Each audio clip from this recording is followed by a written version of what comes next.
संवाददाता सुशांत पारेख इस बीच जयपुर से हमारे साथ लाइव जुड़े हैं। सुशांत, लोकसभा चुनाव को लेकर ये बैठक होने जा रही है कांग्रेस की, कितनी महत्वपूर्ण रहेगी, किन मुद्दों पर चर्चा हो सकती है, क्या रणनीति बनाई जा सकती है, क्या कुछ अहम जानकारी इस पूरी मीटिंग को लेकर? विस्तारित प्रदेश कांग्रेस कार्यकारिणी की बैठक है जिसमें सारे विधायक मौजूद रहेंगे। देखिए 2 बजे बैठक का वक्त है और इस बैठक में आज मुख्यमंत्री अशोक गहलोत शामिल होंगे।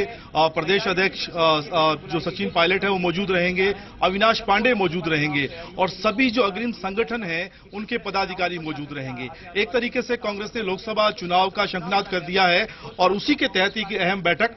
महेश शर्मा संगठन महासचिव हमारे साथ मौजूद हैं। महेश जी, क्या एजेंडा आज की बैठक का? आज की बैठक का आगामी लोकसभा चुनाव उनकी तैयारियों को लेकर के जो हमने अभी तैयारियां कर रहे थे, फीडबैक कार्यकर्ताओं के लेके बात कर रहे थे, उसी को लोकसभा की तैयारियों को लेकर बैठक है। क्या कोई खास दिशा निर्देश रणनीति पर चर्चा होगी? बिल्कुल, आज जो कांग्रेस के विस्तारित कार्यकारिणी की बैठक इसीलिए रखी गई है कि हमारे जो बड़े नेता हैं वो हमें कार्यकर्ताओं को दिशा निर्देश देंगे जो हम पूरे प्रदेश में जाकर के उसको क्रियान्वित करते हैं। किस तरीके से अभियान चलेगा उस बात पर भी आज मंथन होगा? बिल्कुल, सारे जो पॉलिसी सारी जो तय करी है ऊपर से कांग्रेस आलाकमान के निर्देश है वो हमें पूरे प्रदेश कार्यकारिणी को निर्देश दे करके और सब जिला स्तर पर लोकसभा क्षेत्रों के अंदर इसका शंखनाद किया जाएगा। जो मंथन चल रहा है, क्या कोई पैनल तैयार हो पाए हैं उसे लेकर? पैनल तैयार करने की भी प्रक्रिया नहीं है, अभी केवल मात्र जो हमें कांग्रेस के जो कार्यकर्ताओं उनसे विचार करने की प्रक्रिया चल रही है। उसमें हमें करना क्या है, समस्याएं क्या है, कार्यकर्ताओं से विजन ले रहे हैं, फीडबैक ले रहे हैं ग्राउंड जीरो का कि हमें लोकसभा चुनाव के लिए हमारी जो तैयारियां थी, नीचे तक बूथ कमेटियां थी, ब्लॉक कमेटियां थी, वार्ड कमेटियां, उनका गठन हो चुका, तो उनकी जो समस्याएं उनके सुझाव है उसके लिए मीटिंग्स थी। एक दूसरी अहम बैठक भी आज हुई है जिला परिषद के सदस्यों की। क्या अविश्वास प्रस्ताव को लेकर कुछ है संभावनाएं, क्या लग रहा है आपको?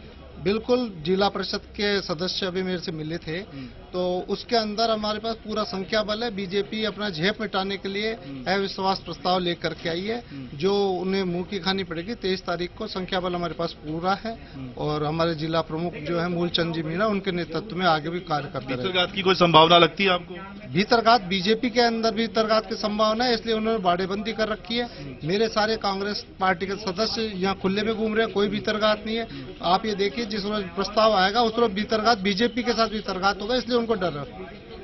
बिल्कुल लक्ष्मी, महेश जी जिस तरीके से बता रहे हैं 2 बजे संभावनाएं हैं आज यहाँ पर इस बैठक की और कांग्रेस के सभी जो संगठनों के पदाधिकारी हैं वो यहाँ शामिल होंगे, अग्रिम संगठनों के।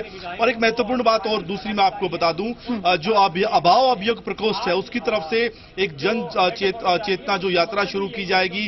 राफेल विमान का एक डमी बनाया गया है, उस डमी का आज यहाँ से विधिवत तौर पर उसको रवाना किया जाएगा। यात्रा को मुख्यमंत्री अशोक गहलोत कुछ देर में यहां पहुंचेंगे, वो उसको हरी झंडी दिखाएंगे और लोकसभा चुनाव में भी राफेल एक बड़ा मुद्दा रहने वाला है। कांग्रेस के नेता सुरेश मिश्रा हमारे साथ हैं। सुरेश जी, राफेल को एक बार फिर से आप जनता के बीच लेके जाएंगे इस मुद्दे को? देखिए, निश्चित रूप से जिस प्रकार का भ्रष्टाचार उसमें हुआ है वो जनता तक पहुंचना चाहिए। जनता समझ भी चुकी है। उसी का नतीजा था कि चौकीदार चोर का जो नारा राहुल गांधी जी ने दिया था वो सत्य साबित हुआ और न केवल राजस्थान में, मध्य प्रदेश, छत्तीसगढ़, तीनों जगह पे कांग्रेस को पूरी तरह से पूर्ण बहुमत के साथ सरकार बनी।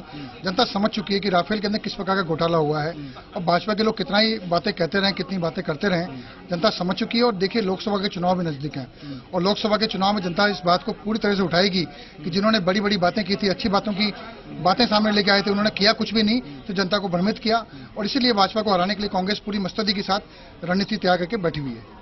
ज्योति खंडेलवाल भी आप देखिए, पूर्व महापौर हैं।